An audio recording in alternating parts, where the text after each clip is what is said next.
Oh, salut mes bien-aimés dans le Seigneur. Oh, c'est encore une fois votre bien-aimé prophète Paul Ariel Malimtoto.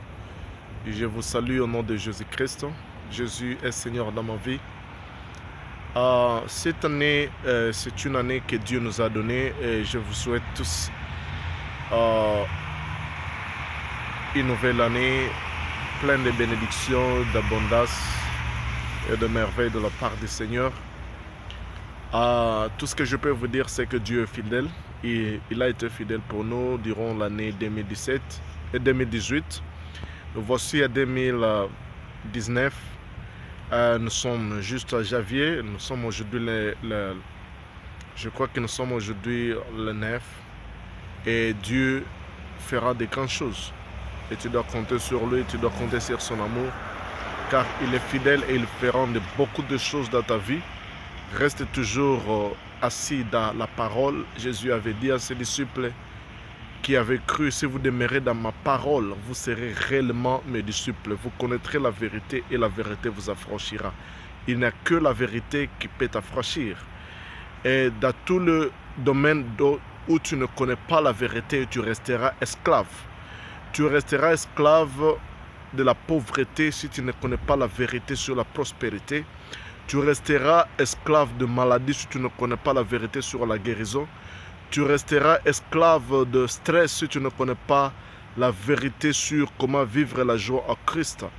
Tant que tu ne connais pas la vérité de la parole dans un domaine, tu resteras esclave dans ce domaine. Voilà pourquoi tout ce que tu as besoin de connaître, c'est la vérité. Jean chapitre 8, verset 32. Vous connaîtrez la vérité et la vérité vous affranchira. Voilà pourquoi prends du temps dans la parole de Dieu, méditez la parole de Dieu. Et Josué chapitre 1 verset 8 dit ceci, que cette parole de la loi ne s'éloigne point de ta bouche. Médite les jours et nuits en agissant selon tout ce qui est écrit. C'est alors que tu réussiras, c'est alors que tu auras du succès. Bien-aimé, je sais que tu as besoin de succès, tu as besoin de réussir dans ta vie, dans tes études, dans ton mariage, dans chaque domaine de la vie, tu as besoin de réussir. Mais la parole de Dieu dit que cette parole de la loi ne s'éloigne point de ta bouche. Donc tu dois le méditer jour et nuit.